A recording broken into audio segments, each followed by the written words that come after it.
Hi மக்களே, மறுபடியும் RRK சமையல் சார்பாக உங்கள் எல்லாருக்குமே வணக்கம். இன்றைக்கு எங்கட கிச்சனில் கொஞ்சம் வித்தியாசமான ஒரு காணொளி தான்.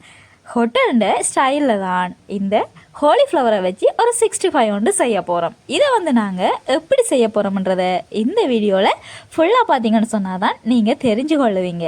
அதுக்கு முதல்ல எங்கள் சேனலை யாராவது புதுசாக பார்க்குறீங்கன்னு சொன்னால் மறக்காமல் சப்ஸ்கிரைப் பண்ணி சப்போர்ட் பண்ணுங்கள். சரி வாங்க, லேட் பண்ணாமல் நாங்கள் வீடியோக்குள்ளே போவோம். நாங்கள் இந்த 65 செய்கிறதுக்கு ஒரு காலிஃப்ளவரை தான் எடுத்திருந்தோம். அதோட கூட நீங்கள் நினைக்கிற மாதிரி எந்த விதமான நிறைய மசாலாக்கள் இதில் சேர்க்க தேவையில்லை. இருக்கிற குறிப்பிட்ட மசாலாக்களை வச்சே நாங்கள் சிம்பிளாக இதை செய்து கொள்ளலாம். ஆனால் ஹோட்டலில் எப்படி டேஸ்ட்டாக இருக்குதோ அதை விட வேறு லெவல் டேஸ்ட்டாக இருக்குன்னு நாங்கள் வீட்டில் செய்கிறதான இந்த 65. சரி வாங்க, நாங்கள் இதை எப்படி செய்யலாம்ன்றதை பார்ப்போம்.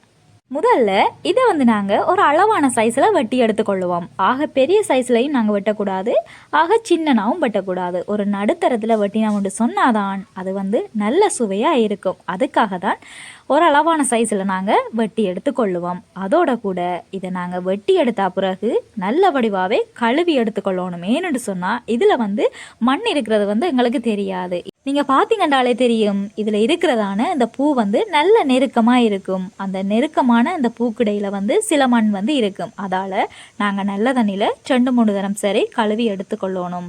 பாருங்கள், இந்த அளவு சைஸில் தான் நீங்கள் வெட்டி எடுத்துக்கொள்ளணும். அப்போ தான் அது அளவாக பொரிஞ்சு நல்ல சுவையாக வரும்.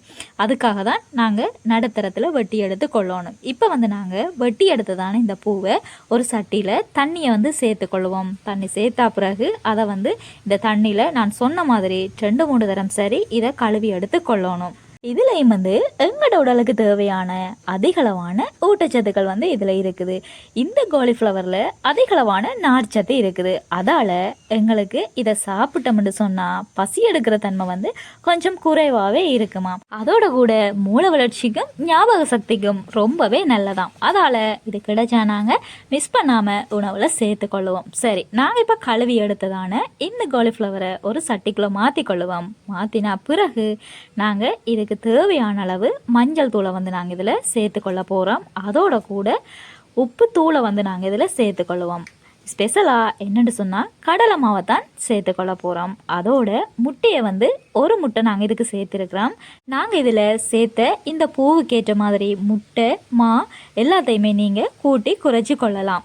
சரி, நாங்கள் இப்போ இது எல்லாத்தையுமே நல்ல வடிவாகவே கலந்து விடுவோம். எல்லாமே அந்த பூவில் எங்களுக்கு சேரணும். அதுக்காக நல்ல வடிவாகவே ஒருக்கா கலந்து விடுவோம். அதோட கூட கொஞ்சமாக தனித்தூளையும் நீங்கள் சேர்த்துக்கொள்ளுங்க. சின்ன ஆக்களுக்குன்னு சொன்னால் அதை சேர்க்காதீங்க, பெரிய ஆக்களுக்குன்னு சொன்னால் கொஞ்சமாக தனித்தூளை சேர்த்துக்கொள்ளுங்க. அது இன்னும் காரமாகவும் நல்ல சுவையாகவும் இருக்கும். சேர்த்தா பிறகு நல்ல வடிவாகவே கலந்துட்டு ஒரு 10 நிமிஷம் அல்லது ஒரு 15 நிமிஷம் சரி நீங்கள் இதை எடுத்து வைக்கணும். ஏன்னு சொன்னால் அப்போ தான் நாங்கள் இதில் சேர்த்ததான எல்லா மசாலாக்களும் இதில் இறங்கி இருக்கும்.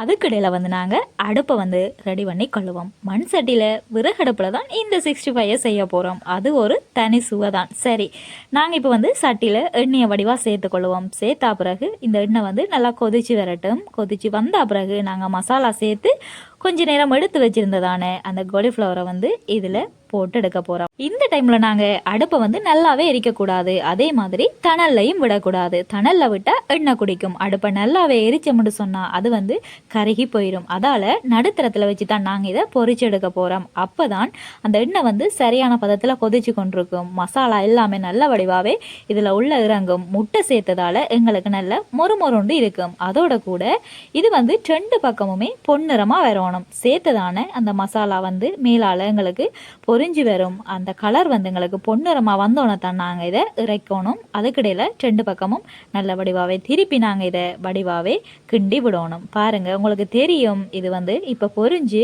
நல்ல பொன்னிறமாக வந்திருக்கும். இந்த டைமில் நாங்கள் இதை இறக்கி வச்சுக்கொள்வோம். நாங்கள் செய்ததான இந்த காலிஃப்ளவர் 65 இப்படி தான் வந்தது. உண்மையிலேயே சிக்கன் என்ன சிக்கன், வேறு லெவல் சுவையாக இருக்கும். இதை நாங்கள் சாப்பிடக்க கொஞ்சமாக பெரிய வெங்காயத்தையும் வெட்டி எடுத்துக்கொள்ளுங்க. அதோட கூட மேலால் தேசி புளியையும் புளிஞ்சு விட்டுக்கொள்ளுங்க. சேர்த்து சாப்பிட்டா சுவைக்கே ஒரு சுவையாக இருக்கும். அதோட நீங்கள் சோஸோ மயோனிஸோ சேர்த்தும் சாப்பிட்டு கொள்ளலாம். அவ்வளோ ஒரு சுவையாக இருக்கும். இன்னும் ஒரு சுவாரஸ்யமான சமையல் காணொளியில் நான் உங்களை மீண்டும் சந்திக்கிறேன். ஓகே, பாய் பாய்.